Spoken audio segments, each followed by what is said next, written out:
El poder del evangelio eterno. ¿Cuál es el título, el tema? El poder del evangelio eterno. Así que voy a comenzar con una pregunta. Y la pregunta es, ¿por qué aún estamos aquí? ¿Por qué, si Cristo vino hace 2000 años atrás, por qué estamos todavía aquí? ¿Por qué está esperando Cristo para regresar? ¿Cuál es la razón? ¿Qué es lo que está pasando? Esta pregunta que estoy compartiendo con ustedes es la pregunta que yo me he estado haciendo quizás en los últimos 2 años con un estudio que estoy haciendo sobre los pactos. Y la pregunta es, ¿por qué estamos aquí? O alguna gente se pregunta, si Cristo ya murió por nuestros pecados, ¿por qué cuando uno acepta al Señor, por qué uno no se va al cielo directamente? ¿Verdad? ¿Por qué seguimos aquí en este mundo de dolor y de sufrimiento? ¿Cuál es la razón? ¿Cuál es el propósito?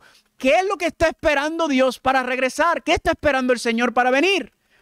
Y cuando empecé a hacerme esta pregunta y a analizar esta pregunta, empecé a preguntarle a otras personas, ¿qué es lo que usted dice? Haciendo una encuesta, le decía a la gente, ¿por qué usted cree que el Señor no ha regresado? Y varias gente me daban diferentes respuestas. Una persona me dio una respuesta muy interesante. Me pueden acompañar en 2 de Pedro. Vamos a ir a 2 de Pedro, capítulo 3, versículo 9. Si tiene su Biblia y está mal acostumbrado a no usarlo, pues aquí lo vamos a usar. Amén. Así que vamos a quitarle el polvito y vamos a usar nuestra palabra. 2 de Pedro, capítulo 3, versículo 9. Aquí es una de las respuestas que alguna gente me ha dado de por qué aún estamos aquí todavía. 2 de Pedro capítulo 3 versículo 9. Cuando lo tengan digan amén. Dice aquí, el Señor no retarda su promesa, según algunos la tienen por tardanza, sino que es que paciente para con nosotros, no queriendo que ninguno perezca, sino que todos procedan a qué. Así que yo incluso le hice esta pregunta a un pastor y el pastor me dice, la razón por la cual el Señor no ha venido y me mostró este versículo es porque el Señor está esperando por los perdidos. Él está esperando por los que aún no conocen el evangelio para entonces venir. Y eso pensaba yo. Pero si usted lee este versículo, usted se va a dar cuenta que tanto el versículo como el contexto no está hablando de la gente del mundo. El versículo y esta cita es para la iglesia. Aquí el contexto, Pablo le está hablando a nosotros y está diciendo que el Señor no ha retardado su promesa de regresar, como algunos la creen, sino que está esperando que nosotros nos arrepintamos. ¿Están conmigo? Escúchame bien. El Señor no está esperando por el mundo para venir. El Señor está esperando por nosotros. Y usted dirá, pero ¿cómo que arrepentirnos? Nosotros somos ya hijos y hijas de Dios. No tenemos de qué arrepentirnos. Vayan conmigo a Apocalipsis capítulo 3. Vamos a ir a Apocalipsis capítulo 3. ¿Será esa la condición? Apocalipsis capítulo 3, versículo número 14. ¿Qué iglesia es la última iglesia mencionada en la profecía? La iglesia de la Odisea. La iglesia del juicio. Noten lo que dice el versículo número 15. Apocalipsis 3:15. Yo conozco tus obras que no eres ni frío ni caliente. Ojalá fuese frío o caliente, pero por cuanto eres tibio y no frío ni caliente, ¿qué dice Cristo? Te vomitaré de mi boca. Hay 2 cosas que a mí me dan un asco total en este mundo. Número 1 son las cucarachas. Y no es que uno le tenga miedo a las cucarachas, es que me dan asco, ¿verdad? Porque las cucarachas no hacen nada. Y número 2 es el vómito. Y Cristo dice aquí al tibio en la iglesia de la Odisea, pregunta, ¿esto es un mensaje para el de afuera o es un mensaje para nosotros? Es un mensaje para nosotros. Y la pregunta que uno se debe estar haciendo es, ¿seré yo frío, tibio o caliente? De eso, esta es una pincelada, de eso vamos a hablar en otro día. Dice que Cristo nos va a vomitar. En otras palabras, hay miembros de la iglesia que le dan náusea a Cristo, que no son testigos fieles y verdaderos. Y dice en el versículo 17, porque tú dices yo soy rico y me he enriquecido y de ninguna cosa tengo necesidad y no sabes que tú eres un desaventurado, miserable, pobre, ciego y desnudo. ¿Cuál es la actitud de los tibios? Pregunta, ¿esto es adentro o afuera de la iglesia? Esta es la actitud de muchos dentro de la iglesia. Y cuidado, voy a decir algo quizás que sea un poco de una bomba, que cuidado si la mayoría. Y noten lo que dice en el versículo 19. yo reprendo y castigo a todos los que amo. Sé pues celoso y ¿qué? Arrepiéntete. Pregunta, ¿el mensaje es para la iglesia, sí o no? Quiere decir que hay personas que están dentro de la iglesia que ¿qué? Que necesitan arrepentimiento. ¿Están conmigo o no están conmigo? Noten esto para confirmarlo. Segunda de Crónicas. Amor, ¿me puedes poner la presentación? Segunda de Crónicas. Noten. 7:14. Si se humillare mi pueblo sobre el cual mi nombre es invocado, y oraren y buscaren mi rostro, y se convirtieren de sus malos caminos, entonces yo iré desde los cielos y perdonaré sus pecados y sanaré su tierra. Pregunta, ¿a quién le está hablando Dios aquí? ¿A los de afuera o a los de adentro? Él está hablando al pueblo. Si se humillare mi pueblo, sobre el cual mi nombre es invocado. Estos son los que profesan ser cristianos. Y oraren y buscaren mi rostro. Si Dios le está pidiendo que invoquen su nombre, si Dios le está pidiendo humildad, si Dios le está pidiendo oración, si Dios le está pidiendo que busquen su rostro, si Dios le está pidiendo que se conviertan de sus malos caminos, ¿es porque qué? Es porque no lo están haciendo. ¿Están conmigo? Entonces yo oiré desde los cielos y perdonaré sus pecados y sanaré su tierra. Esta es una representación del cielo nuevo y de la tierra nueva. Le hago una pregunta. ¿Es el mensaje de arrepentimiento para los de afuera solamente? No, es mayormente para nosotros. ¿Ustedes saben cuál es el impedimento más grande para que el plan de Dios se cumpla? Para que el pacto eterno culmine, para que el mensaje, el evangelio eterno termine de predicarse en este mundo. ¿Sabe cuál es el impedimento más grande? ¿Cuál es? Nosotros.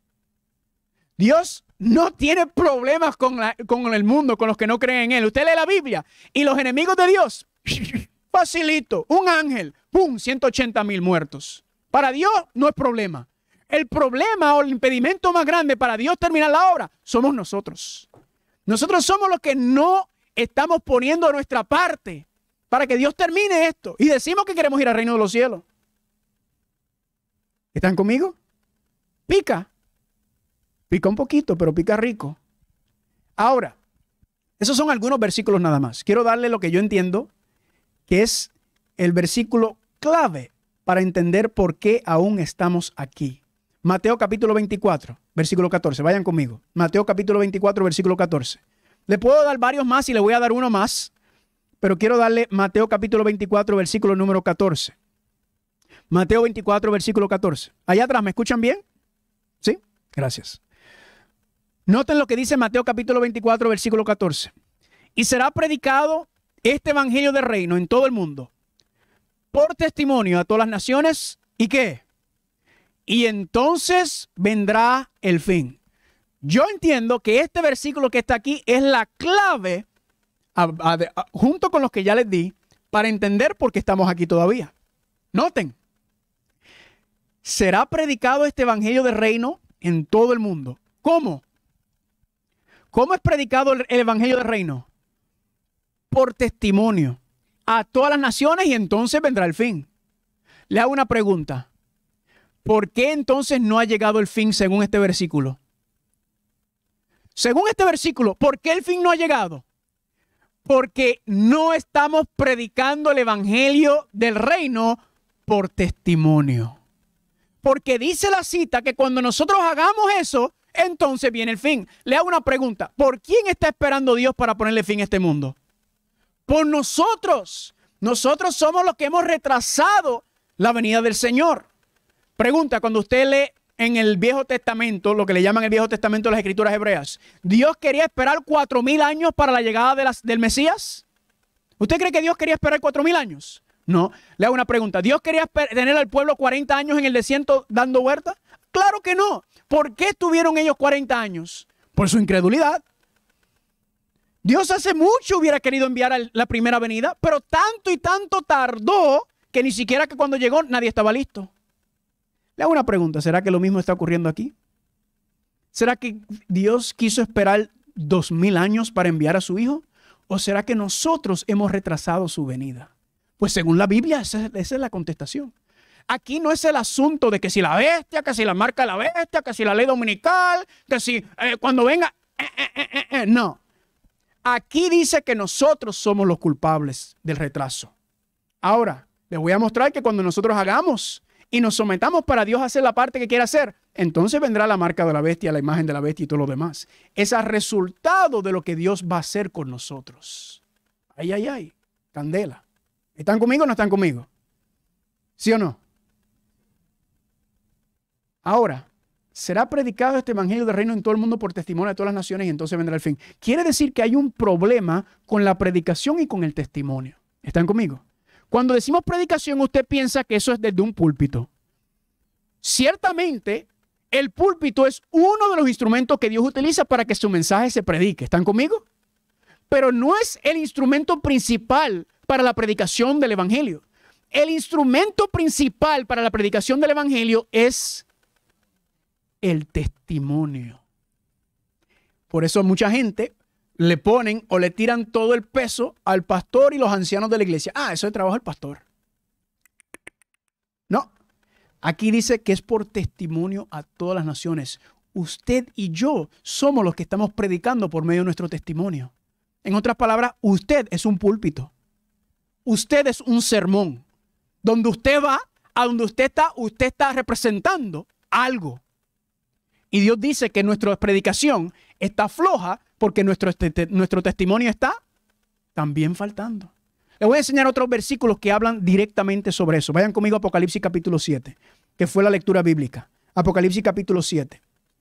Apocalipsis capítulo 7. Vayan conmigo. Apocalipsis capítulo 7 nos habla de algo muy interesante. En el capítulo 6 tenemos desde el 14 en adelante lo que se conocen como la caída de las 7 plagas. Apocalipsis capítulo 6, versículo 14 en adelante. Vamos a leerlo. Apocalipsis 6, 14. Dice así: el cielo se desvaneció como un pergamino que se enrolla y todo monte y toda isla se removió de su lugar. Le hago una pregunta. ¿Ese evento ha ocurrido? ¿El versículo 14 ocurrió? No. ¿Cómo lo sabemos? Bueno, porque dice que el cielo se desvaneció como un pergamino que se enrolla. ¿De qué cielo está hablando? De la atmósfera. Pregunta, si se desvaneciera la atmósfera o fuera destruida la atmósfera, ¿podríamos respirar? Imposible. Así que esto no ha ocurrido. ¿Sabes cómo yo sé que tampoco ha ocurrido? Porque dice aquí que todo monte y toda isla se removió de su lugar. Puerto Rico es una isla. Cuba es una isla. Todavía están ahí. Todavía las montañas están aquí. Significa que este evento no ha ocurrido. ¿Sabe por qué? Porque este evento que está siendo mencionado en el versículo 14 son las 7 plagas postreras que van a deshacer los 6 días de la creación. Ay, ay, ay. Eso lo podemos estudiar más adelante. Y noten qué más ocurre. Los reyes de la tierra, los grandes, los ricos, los capitanes, los poderosos, y todo siervo y todo libre se escondieron en las cuevas y entre las peñas de los montes. Y decían a los montes y a las peñas: caed sobre nosotros y escondernos del rostro de aquel que está sentado sobre el trono y de la ira del Cordero. Porque el gran día de su ira ha llegado, y ¿quién podrá sostenerse en pie? En otras palabras, las plagas están cayendo. La guerra del Armagedón está aconteciendo en este contexto. Y Dios ya anda a preguntar: ¿quién podrá sostenerse en pie? O en otras palabras, ¿quién podrá sobrevivir a estos eventos finales? ¿Quién podrá sobrevivir? ¿Quién podrá estar hasta el final? Y la contestación se encuentra ¿en dónde? ¿Dónde se encuentra la contestación? Me pueden contestar, a mí me gusta la interacción. ¿En dónde se encuentra la contestación? En el capítulo 7. Dice: después de esto vi a 4 ángeles en pie sobre los 4 ángulos de la tierra que detenían los 4 vientos de la tierra, para que no soplase viento alguno sobre la tierra, ni sobre el mar, ni sobre ningún árbol. Y vi también otro ángel que subía de donde sale el sol y que tenía el sello del Dios vivo, y clamó a gran voz a los 4 ángeles a quienes se le había dado el poder de hacer daño a la tierra y al mar, diciendo: no hagas daño a la tierra, ni al mar, ni a los árboles, nunca, hasta que hayamos sellado en sus frentes a los siervos de nuestro Dios. Pregunta: ¿va a venir destrucción sobre la tierra? Sí. ¿Cuándo? Según este contexto, ¿cuándo vendrá la destrucción que va a acabar con este mundo? Cuando el pueblo de Dios sea ¿qué? Nuevamente le hago una pregunta. ¿Culpa de quién es que estamos aquí todavía? ¿Por qué? ¿Porque la dificultad de Dios? es sellarnos. Dios está esperando por eso. Dice que los 4 ángeles están aguantando los vientos. Eso está hablando de los acontecimientos finales, de cuando Satanás tendrá rienda suelta y podrá hacer lo que él quiera. Pero Dios no le ha dado esa oportunidad todavía, aunque están soltando los ángeles poco a poco. Y el diablo está incrementando su influencia en el mundo. Pero todavía está esperando Dios a que ¿qué? A que nosotros dejemos que Él nos selle. Está esperando por nosotros, familia. No está esperando por la bestia ni por el anticristo. Somos nosotros, según está diciendo en este contexto. ¿Están conmigo o no están conmigo? Ahora, ¿qué es el sello? Dice que cuando el pueblo de Dios se ha sellado en sus frentes. Entonces lo que está atrasando el asunto es que no dejamos que Dios nos selle. Pregunta, ¿qué es el sello? Usted le pregunta a un adventista del séptimo día, ¿cuál es el sello de Dios? Dicen, sábado. Técnicamente sí, pero el sello de Dios, Apocalipsis capítulo 14, vayan conmigo, aquí lo explica. En la Biblia habla del primer sello como el Espíritu Santo, amén. El Espíritu Santo sella, escribe.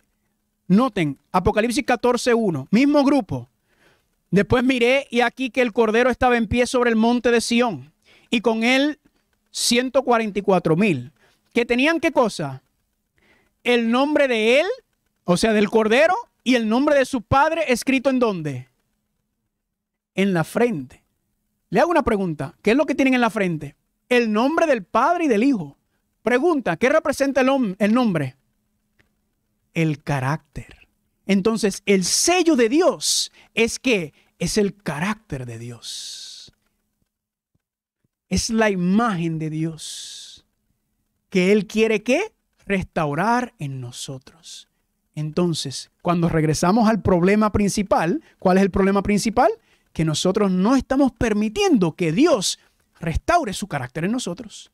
Estamos impidiendo que Dios termine la obra porque eso es lo único que está esperando Dios.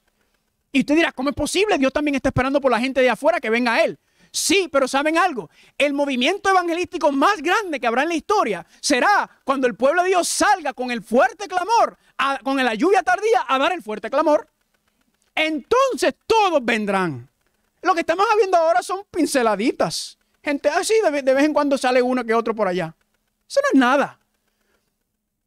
Entonces, cuando eso ocurra, entonces, cuando el pueblo de Dios haya permitido a Dios restaurar su carácter en nosotros, que lo perdimos en el Edén, entonces, ¿qué ocurrirá? Recibimos la lluvia tardía. Con la lluvia tardía, el fuerte clamor del cuarto ángel. Y con eso, que la gente empieza a salir de Babilonia en manadas. Y ahí es que Satanás se molesta. Ahí dice, ahí se levanta de la hamaca. Porque ahora mismo tengo una hamaca. Pues nosotros no estamos haciendo ningún daño a él. Uno que otro por aquí, no le importa.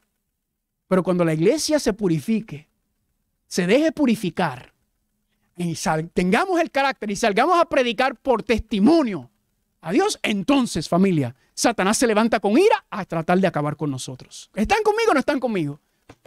Esto es increíble. Esto mismo es lo que dice en el libro Palabras de Vida del Gran Maestro. Cristo está guardando con deseo anhelante, fervoroso. ¿Qué cosa?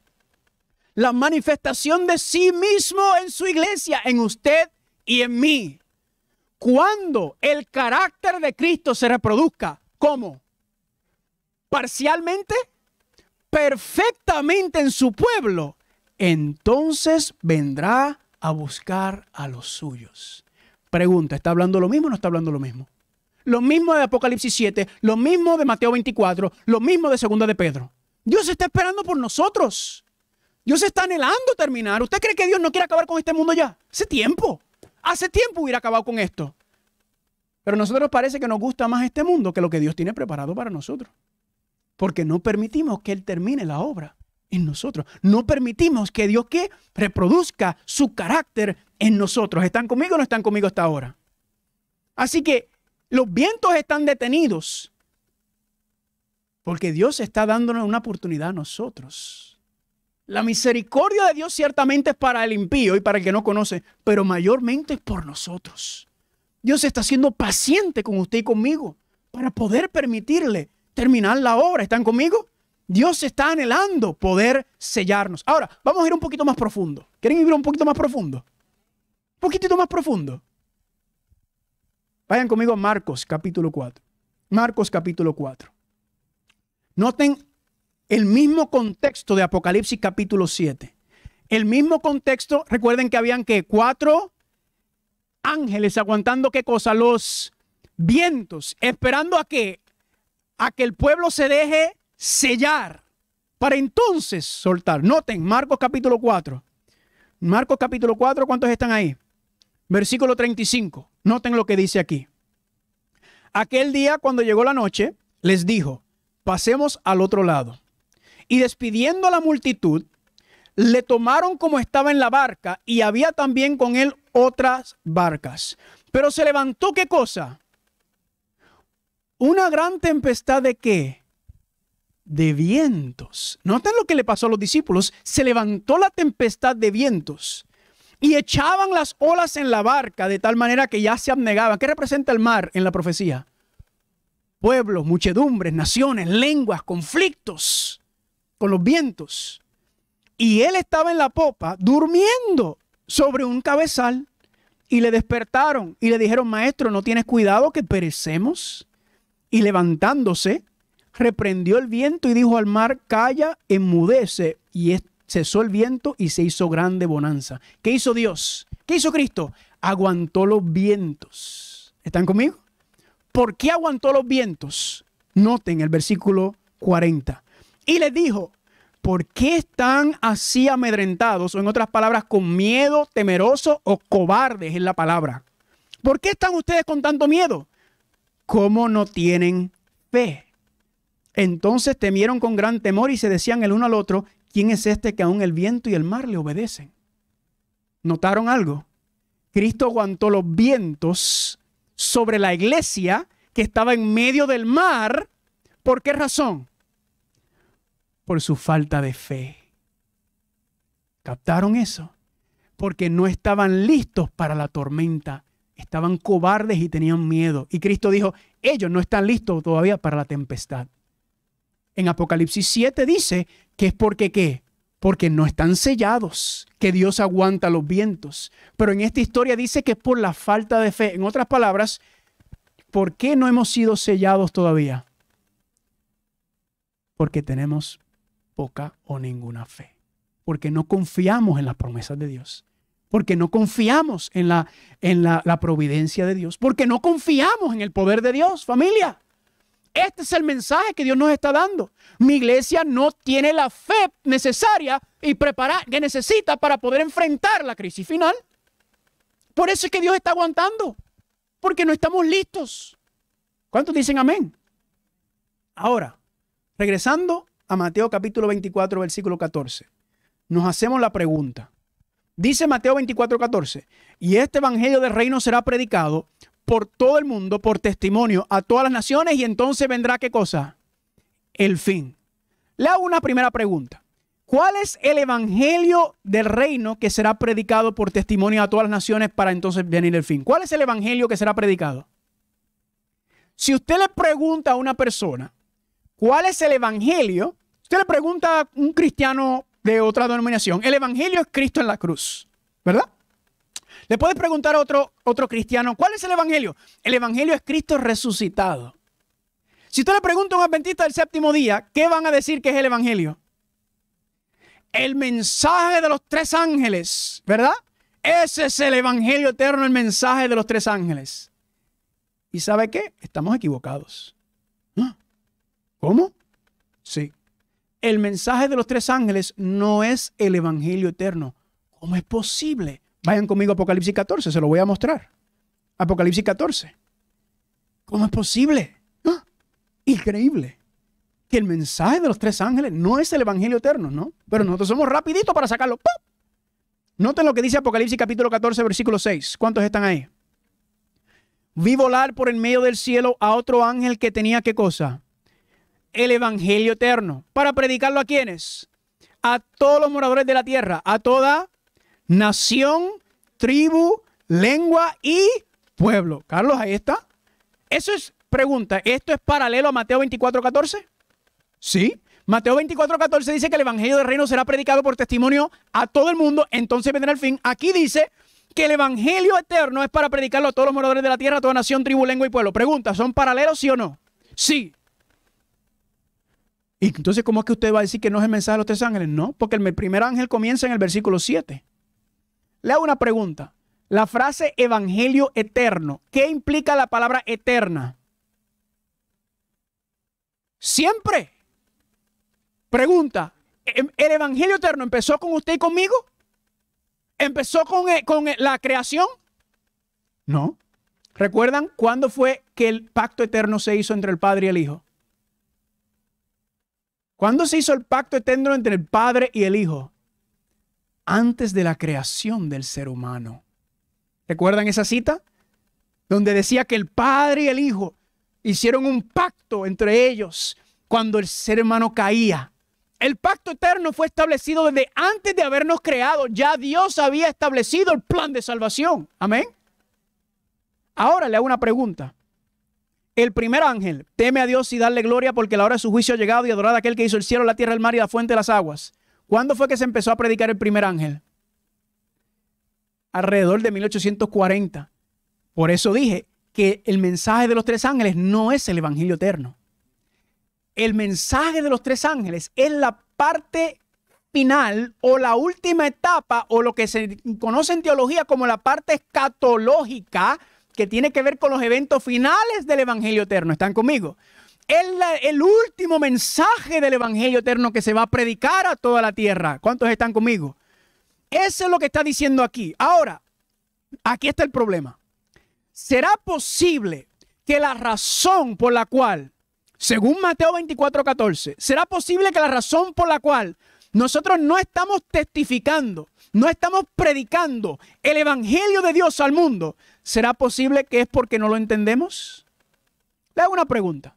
Si usted no entiende algo, si usted, por ejemplo, no entiende sumar y restar, ¿será que usted puede completar un ejercicio de álgebra? No. ¿De geometría? No. ¿De trigonometría? ¿De cálculo? Mucho menos. ¿Cómo vas a hacer algo complejo cuando algo tan básico como sumar y restar usted no lo sabe hacer? ¿Será posible que la razón por la cual nosotros no estamos dando testimonio, testificando y predicando del evangelio es porque no lo conocemos bien? ¿O lo conocemos parcialmente? ¿O quizás no lo conozcas? ¿Están conmigo o no están conmigo? Ahora, la pregunta, ¿qué es el evangelio? Aquellos que han estado aquí, ya yo se los he compartido esta respuesta. ¿Qué es el evangelio? ¿Cómo explicamos el evangelio? ¿Cuál es la definición del evangelio para que no nos equivoquemos, para que entendamos qué es lo que Dios quiere hacer y así podemos estar preparados y ponernos en posición donde Dios puede completar su obra? ¿Cuántos están conmigo? ¿Cuántos quieren estar en esa posición? Decirle, Señor, yo me quiero ubicar donde yo entiendo y comprendo cuál es el plan para yo dejar que tú hagas lo que quieres hacer en mí y por medio de mí. ¿Cuántos quieren estar en esa posición? Algunos nada más, está bien, los demás yo se los perdono. Familia, la respuesta a esa pregunta, ¿qué es el evangelio? Tan fundamental y tan elemental y tan básico, se encuentra en Romanos capítulo 1. Vayan conmigo, por favor. Romanos capítulo 1. Romanos capítulo 1. Este versículo yo lo he estado analizando en estos últimos 2 años y escudriñando y estudiando y llevo 2 años y todavía me tumba los pocos pelos que me quedan. Romanos capítulo 1. Aquí está la explicación. Aquí está la definición. Aquí está el desglose. Aquí está lo que es el evangelio en su esencia. El evangelio eterno no es Babilonia. El evangelio eterno no es la bestia, la marca de la bestia, la imagen de la bestia. Ciertamente esa información es parte del mensaje de los 3 ángeles y es importante entenderlo, pero no es lo más importante. Lo más importante es entender qué es el evangelio. Y aquí está explicado. Romanos capítulo 1, 16, 17. ¿Cuántos están ahí? Noten lo que dice ahí. Porque no me avergüenzo de qué. No me avergüenzo del evangelio. Porque es que el poder de Dios, ¿de qué? Para salvación a todo aquel que cree, al judío primeramente y también al Gloria a Dios. Encontramos, familia, la respuesta a la gran pregunta. ¿Qué es el evangelio? ¿Qué es el evangelio eterno? ¿Cuál es el evangelio de Cristo? ¿Cuál es el evangelio de Dios? ¿Cuáles son las buenas nuevas? Aquí dice que el evangelio de Cristo es el ¿qué? El poder de Dios. Esa palabra poder, en griego es la palabra dunamis, de donde sacamos la palabra dinamita. Le hago una pregunta. Si dinamita explota, ¿eso es algo pasajero como un vientito así que se le dio en el cabello y le movió el cabello? No, a mí, claro, no me mueve nada, pero ustedes. Aquí dice que el evangelio es el ¡pum! De Dios. Es la explosión de Dios. Es el poder de Dios manifestado. Le hago una pregunta. Si un pedazo de dinamita explota en un carro de estos ahora mismo, ¿qué ocurriría? Alarmas por todos lados, todo el mundo sale corriendo de allá como chivos sin ley, todo el mundo viene, la policía, viene la ambulancia, viene todo. ¿Están conmigo o no están conmigo? Un pedazo de dinamita en un carro. Aquí dice que el evangelio de Dios es la dinamita de Dios. Ahora, ¿qué hace Dios con ese poder? El poder de Dios, ¿para qué? Para salvación a todo aquel que cree. ¿Cuántos dicen amén? Lo que significa que cuando Dios salva a alguien, ¿qué se ve? Hay una explosión, hay un cambio. Es algo completamente destructivo, que cambia totalmente a la persona. Dice, ese es el poder de Dios para salvación. ¿Salvarnos de qué? Le hago una pregunta. ¿Salvarnos de qué? ¿Del pecado? La salvación es salvarnos del pecado. En otras palabras, verdaderamente la salvación es restaurarnos y poder morar en la presencia de Dios. ¿Por qué razón no podemos morar en la presencia de Dios ahora mismo? ¿Por culpa de él? Del pecado. Entonces, ¿cómo Dios nos salva? Por medio del poder, la dinamita, el dunamis de Dios. ¿Cuántos están conmigo hasta ahora? Noten, esto mismo es lo que dice en Isaías 53, 1 y 2. ¿Quién ha creído nuestro evangelio? ¿Y sobre quién se ha manifestado el poder del Señor? Y la contestación en el 2 es, subirá cual renuevo delante de él. Pregunta, ¿en quién está manifestado el evangelio y el poder de Dios? ¿En quién? ¿De quién habla Isaías 53? De Cristo. Le hago una pregunta. ¿En la vida de Cristo se manifestó el poder y la dinamita de Dios, sí o no? De una manera poderosa.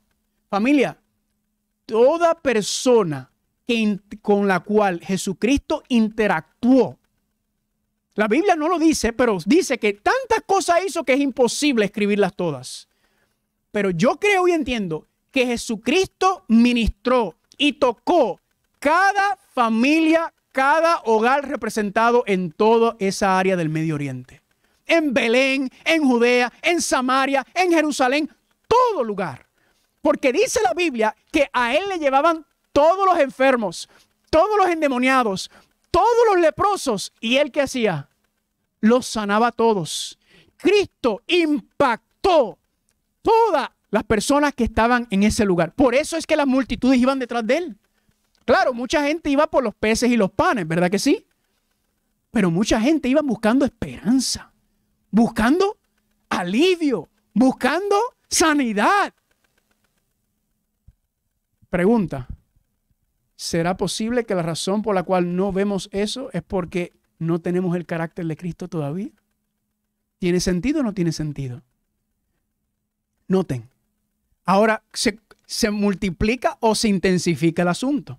Porque no me avergüenzo del evangelio de Cristo, porque es el poder de Dios para salvación a todo aquel que en él cree. Ahora viene un paralelismo hebreo. En otras palabras, lo que dijo en el versículo 16 lo va a repetir de otra manera en el versículo 17. Y noten, porque en el evangelio, ¿qué evangelio? El evangelio de Cristo, el evangelio eterno. La justicia de Dios es revelada de fe y en fe. Como está escrito, mas el justo por la fe vivirá. Escúcheme bien lo que está diciendo este versículo. Si nosotros logramos entender esto, nosotros ya tenemos un pie adelante en lo que Dios quiere hacer con nosotros. Aquí dice que el evangelio de Dios, el evangelio de Cristo, es el poder de Dios para salvación a todo aquel que cree por fe. Y ahora Pablo dice que ese evangelio, que es que La justicia de Dios. En otras palabras, ¿en dónde reside el poder de Dios, la dinamita de Dios? ¿En qué?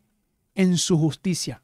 ¿Sabe que en español no me gusta utilizar esta palabra, pero es la que tienen? ¿Saben por qué? Porque en inglés la palabra que está aquí es la palabra righteousness. Righteousness, the righteousness of God. ¿Por qué en español no me gusta? Déjame ser claro. Esta es la única palabra en español que no me gusta como está traducida. Todo lo demás me gusta en español, menos esta. Porque si tú traduces justicia al inglés, ¿qué palabra te da? Justice. Pero si traduces justice al inglés, al español, justicia. Por eso la palabra righteousness. La palabra righteousness para mí es más profundo en agarrar esto lo que está dando el mensaje. Pero como este fue lo que se nos dio, como el palo nos dio limones, pues hagamos limonada, ¿verdad? Vamos a la palabra que está ahí. Ahora, el poder de Dios que se encuentra en el Evangelio es ¿qué cosa? La justicia de Dios. En otras palabras, el carácter de Dios, el amor de Dios, la paciencia de Dios, la bondad de Dios. El poder de Dios reside en su justicia, en quien es Él. ¿Están conmigo? Y Dios no tiene injusticia. God is not unrighteousness. Dios es justo. God is righteous. Nosotros somos como unrighteous, injustos, pecadores. Dice que ese poder se manifiesta en la justicia de Dios, que es revelada como de fe en fe. Dice Hebreos capítulo 12, versículo 2, que Jesucristo es el autor y ¿qué? Y consumador de la fe. Te hago una pregunta. La justicia de Dios, que es el poder de Dios en el Evangelio, ¿se manifestó únicamente en Cristo Jesús? ¿Sí o no? Repito la pregunta. ¿El poder de Dios, el Evangelio de Dios, la justicia de Dios se reveló únicamente en la vida de Cristo Jesús? No, claro que no. ¿Por qué? Familia, tenemos 2/3 partes de la Biblia hablándonos de todas las obras de Dios por la humanidad. Cristo no aparece en humano, encarnado, hasta 2/3 partes de la palabra de Dios. ¿Están conmigo? Dios desde el mismo Génesis, desde antes de Génesis capítulo 3, Dios estaba mostrando quién es Él. Al crearnos, al darnos todo. Y luego el ser humano cae. ¿Y qué hace Dios? Se va y le da a ustedes mensos que cayeron. ¿Quién buscó a quién? Dios. Cuando usted y yo estábamos perdidos en el mundo, ¿quién fue que nos buscó? La gente dice, encontré a Dios. No, usted no encontró nada. Usted se dejó encontrar. ¿Están conmigo? Todo esto que está aquí testificado es la justicia de Dios. Cuán bueno ha sido Dios, cuán paciente ha sido Dios con nosotros. Y eso es para que los demás vean. Porque cuando vas a la historia de la Biblia, tú ves que tú ves un pueblo terco, rebelde, desobediente. ¿Y cómo es Dios? Paciente, tardo para la ira y largo en misericordia. ¿Y saben qué? Las demás naciones veían eso y decían, pero, wow, pero qué Dios más misericordioso tienen esta gente. Muchas oportunidades le dan eso a Dios. Y mi Dios no me da esa. Mi Dios me pide a mí que sacrifique a mi hijo. ¿Usted cree que la gente no veía quién era ese Dios y decían, yo quiero conocer a ese Dios? ¿Están conmigo? El poder de Dios. Ahora, eso sí, en la vida de Jesucristo fue la manifestación más completa y perfecta de la justicia de Dios. Amén. Humanamente manifestada hablando, para que nosotros pudiéramos palparlo, para que pudiéramos entenderlo.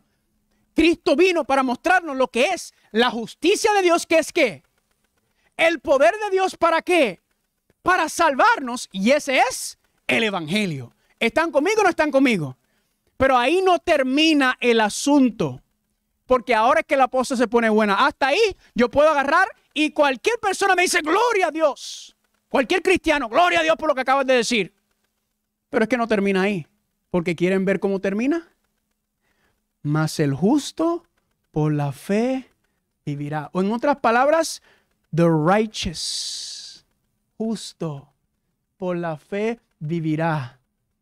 Lo que quiere decir es esto. Escúcheme bien. Si logramos entender esto, empezamos por buen camino.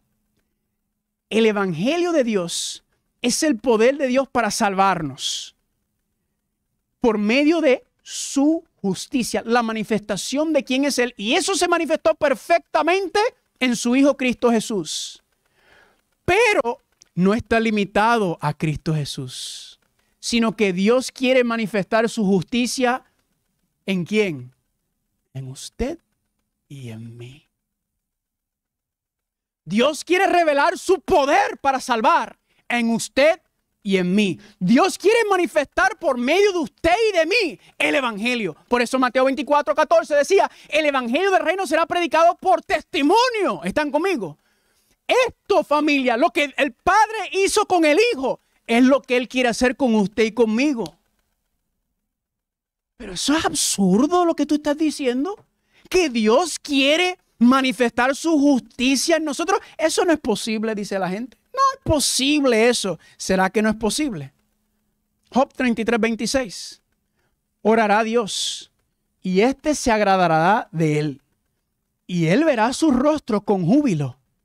Y él restaurará al ser humano his righteousness. El plan de salvación es que Dios quiere restaurar su carácter en nosotros. Y su carácter es ¿qué? Es un carácter de justicia. Ese es el plan de salvación, hermanos y hermanas.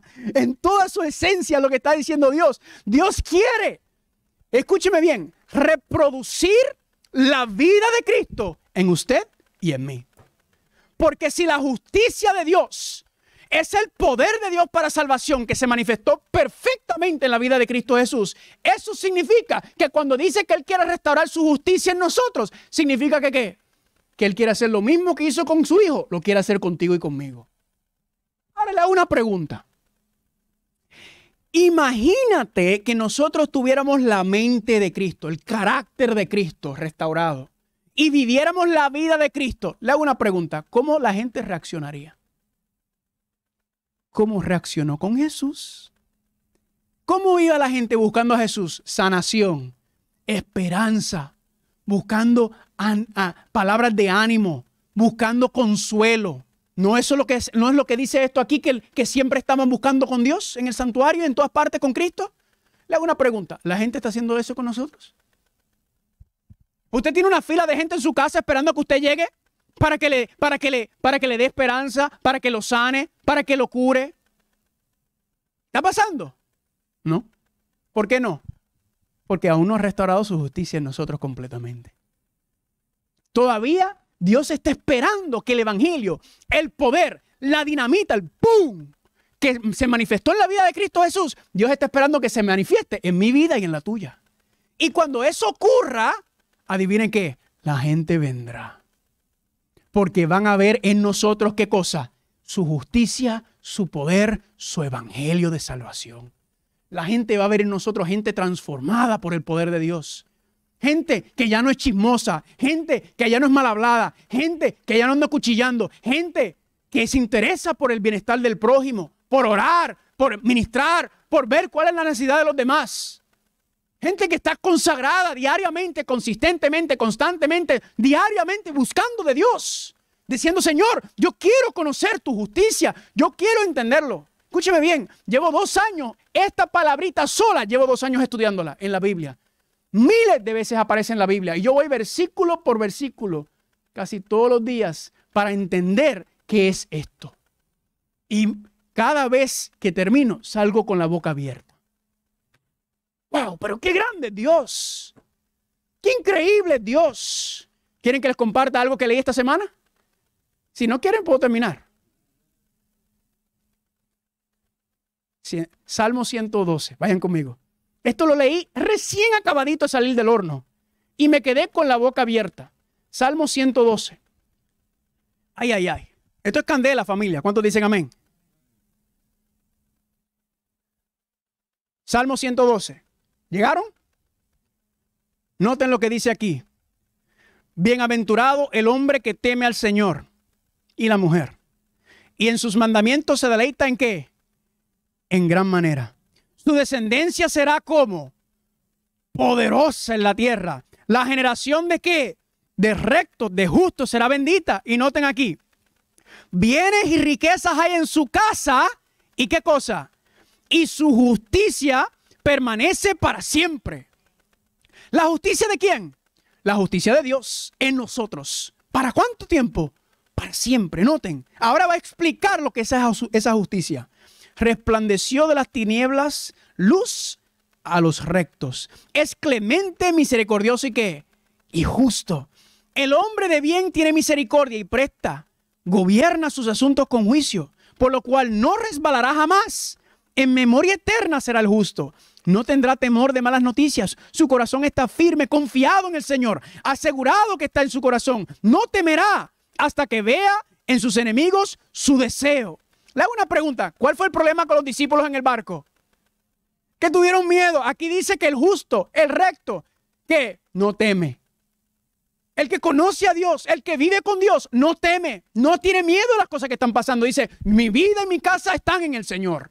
Y diariamente yo me pongo a los pies del Señor todos los días, todo el tiempo, y pongo todo a su causa. Cada decisión, cada problema, cada tentación que venga, confío y busco del Señor. Y su casa, es un castillo de fortaleza. Noten, reparte, da a los pobres.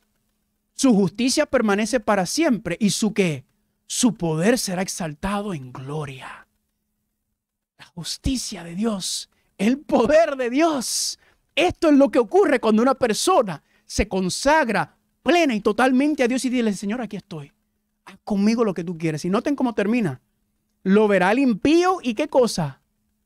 Se irritará. Como que, ¿por qué tanto gozo y alegría de estos cristianos, vecinos míos? ¡Qué vaina! ¿Has escuchado eso? La gente se irrita cuando uno le es fiel a Dios. ¿Por qué? Porque ellos se dan cuenta de su injusticia. Porque no es la justicia propia, es la justicia de Dios que se manifiesta en nosotros. Es el poder de Dios que se ve en nosotros.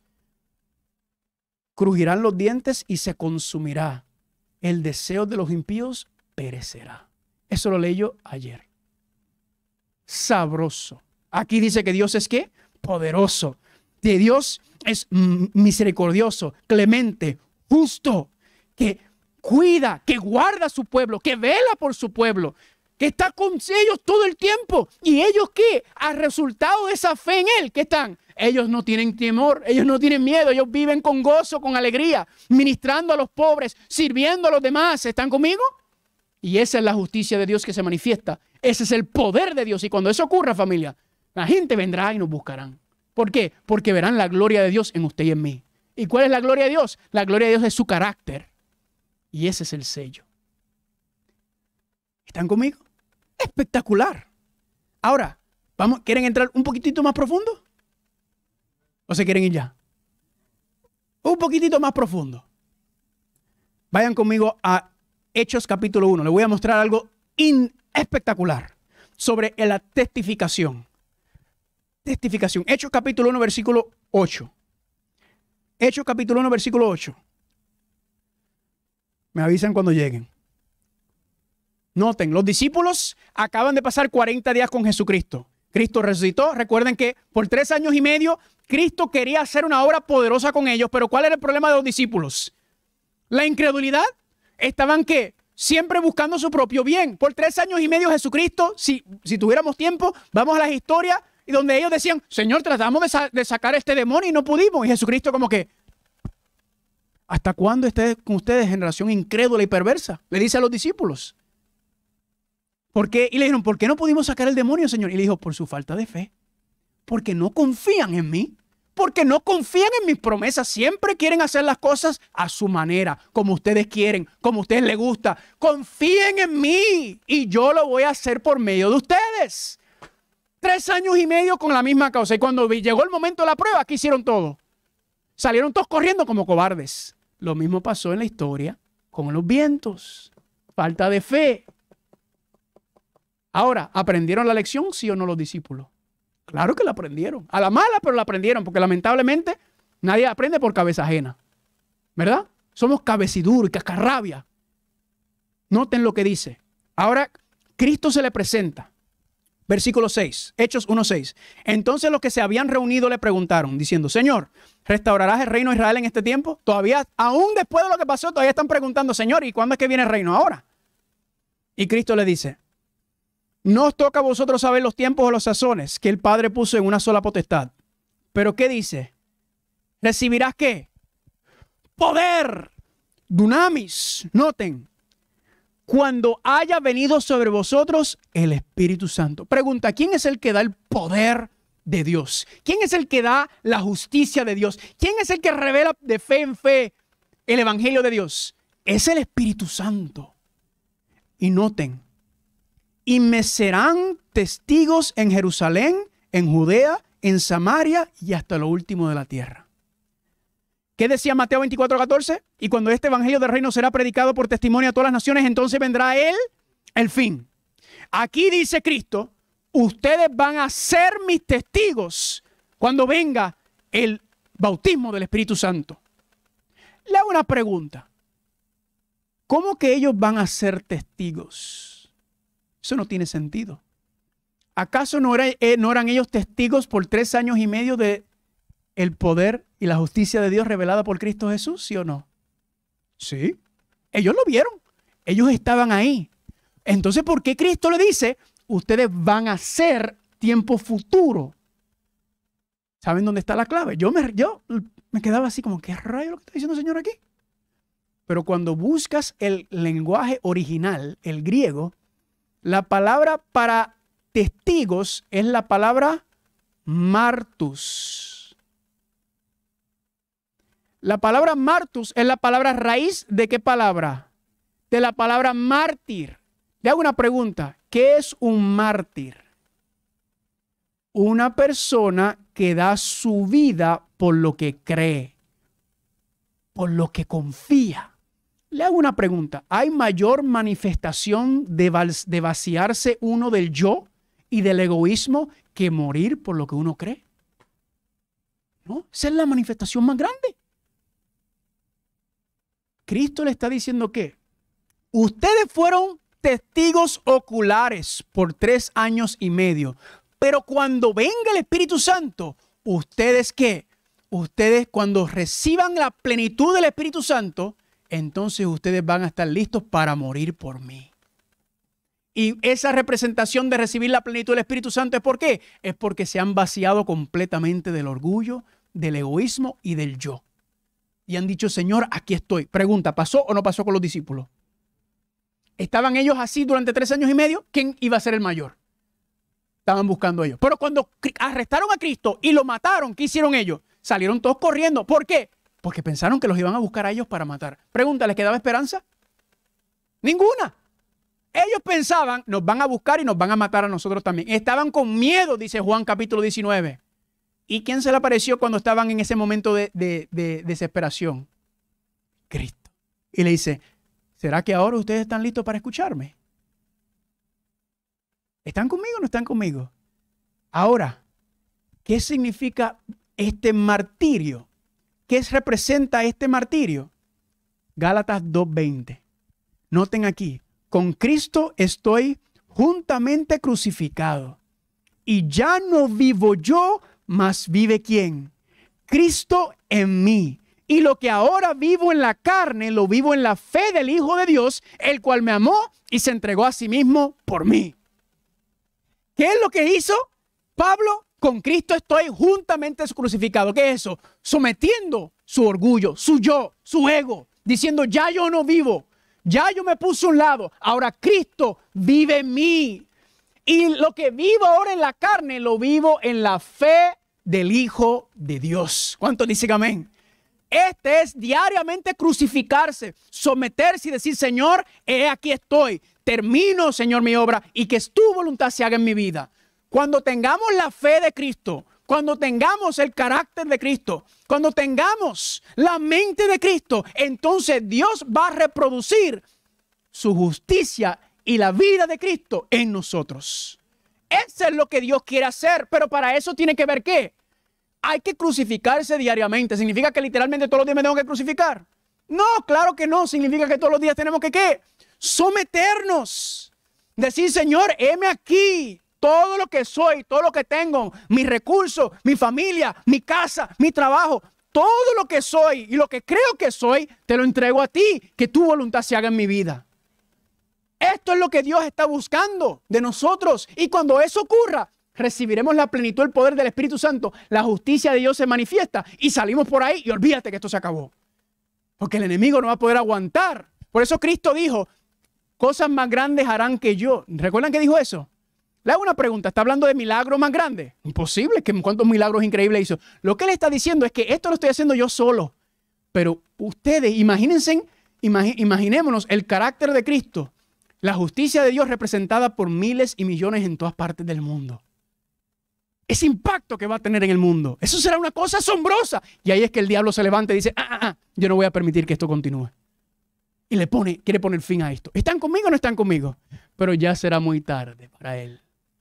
Terminamos con esta cita. El deseado de toda la gente. ¿Quiénes son mis hermanos? Noten. Cuando el alma se entrega a Cristo, un nuevo poder se posesiona del nuevo corazón. Se realiza un cambio que ningún hombre puede realizar por su cuenta. Es una obra que sobrenatural, que introduce un elemento sobrenatural en la naturaleza humana. En otras palabras, la ayuda tiene que venir exterior, porque aquí adentro esto no sirve. Esto no va a mejorar. No podemos orar, Señor, ayúdame a ser mejor persona. Eso no existe. Señor, ayúdame a consagrarme plenamente para que tu justicia se pueda representar en mí. Esa debe ser nuestra oración. Esto no va a mejorar. Esta carne no tiene solución. No coopera esta naturaleza caída. Es solamente el poder sobrenatural del Espíritu Santo que nos va a ayudar. El alma que se entrega a Cristo llega a ser una fortaleza suya que sostiene en un mundo en rebelión y no quiere que otra autoridad sea conocida en ella sino la suya. Esto es espectacular. Un alma así, guardada en posesión por los agentes celestiales, es impugnable para los asaltos de Satanás. Pero a menos que nos entreguemos al dominio de Cristo, seremos dominados por el maligno.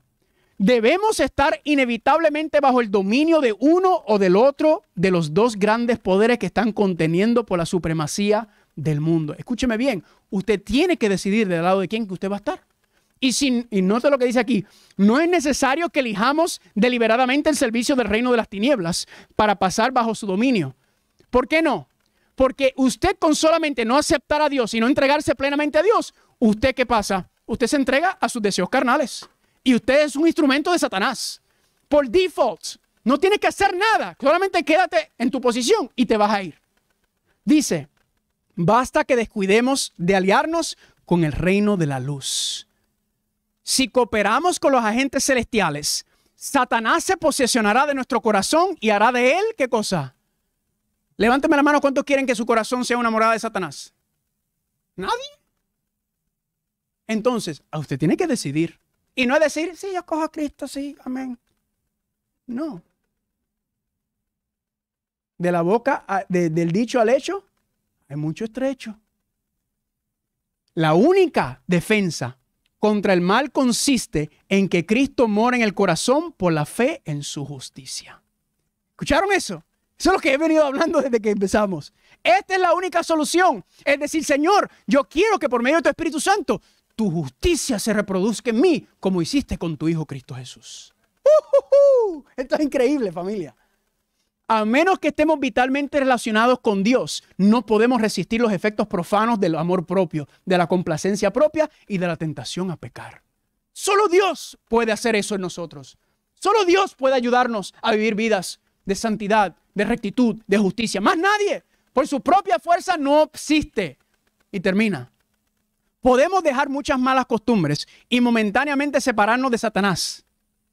Pero sin una relación vital con Dios por nuestra entrega a Él, momento tras momento. Esto no es solamente cada día al principio del día, es durante todo el día también. Momento tras momento, ¿seremos qué? Si no hacemos una entrega momento tras momento, el enemigo nos vence fácil.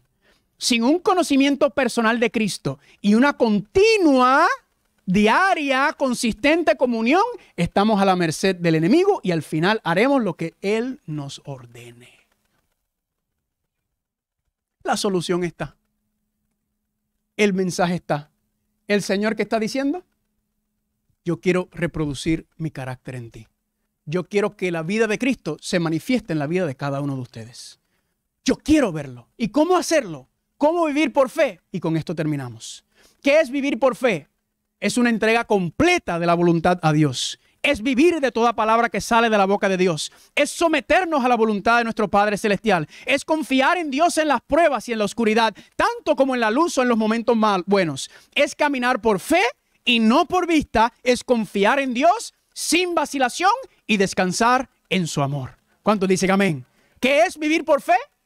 Una entrega completa, vivir, someternos, confiar, caminar, confiar y descansar en la palabra y las promesas de Dios. Y cuando hagamos eso, la vida de Cristo se reproduce en nosotros. ¿Pero qué tiene que ocurrir? Tenemos que someternos, tenemos que entregarnos, tenemos que ponernos en las manos de Dios y decir, Señor, aquí estoy con todo lo que soy, que creemos que tenemos mucho y no tenemos nada, porque todo se va, mira. Pregunta en esta mañana. ¿Cuántos quieren vivir la fe de Jesús? ¿Cuántos quieren decir, Señor, yo quiero vivir tu fe? Vamos a ponernos en pie. Decir, Señor, yo quiero ser sellado. Yo quiero que tu carácter se produzca en mí. Yo quiero que tú termines la obra. Yo no quiero, Señor, seguir viviendo esta vida parcial, esta vida fría. Yo quiero una vida vibrante, una vida poderosa en ti. Que se vea la vida de Cristo. Pues para eso el Señor le dice, entrégate a mí y yo te lo voy a hacer todo. Sométete a mí, pídeme las fuerzas, pídeme la ayuda y yo te lo voy a dar. Confía en mí y yo lo haré. ¿Cuántos dicen amén? Oremos. Padre Santo, te damos gracias porque eres bueno, eres paciente con nosotros y cómo has dirigido y conducido hasta ahora. Gracias, Padre, por este primer culto que tenemos en español hoy. Gracias, Padre, por este privilegio. Gracias porque los vientos están siendo aguantados por cada uno de nosotros que estamos aquí presentes. Y gracias, Señor, porque todo lo que necesitamos para poder vivir vidas justas, vidas de santidad, vidas de justicia, como lo vivió Cristo Jesús, ya tú nos los has prometido. Es asunto que si te vamos a creer y si vamos a aceptar esos regalos y si vamos a vivir por la fe. Esa es la única pregunta que se tiene que hacer. Es si estoy yo viviendo una vida de fe, una vida de entrega y una vida de consagración. Padre, sabemos lo que tenemos que hacer. Sabemos lo que es necesario. Pero las cosas del mundo nos distraen, nos apartan, nos alejan. Ayúdanos, Padre, para que nada se ponga en primer lugar. Ayúdanos, Padre, para que todo lo que queremos hacer, primero lo pasemos por tu consejo. Que cuando venga la tentación, que busquemos de ti. Cuando venga la duda, cuando venga la prueba, que confiemos en ti, busquemos de rodillas. Y que tú nos dirijas por medio de tu palabra, por medio del Espíritu Santo y los ángeles. Ayúdanos, Padre, a vivir vidas poderosas. Que tu poder, tu dinamita, tu justicia, tu evangelio se manifieste en cada uno de nosotros como lo hizo en Cristo Jesús. Para que podamos ponerle fin a este mundo y, Padre, estar nuevamente en tu presencia. Gracias por la bendición, Padre. Todo esto te lo rogamos y te lo pedimos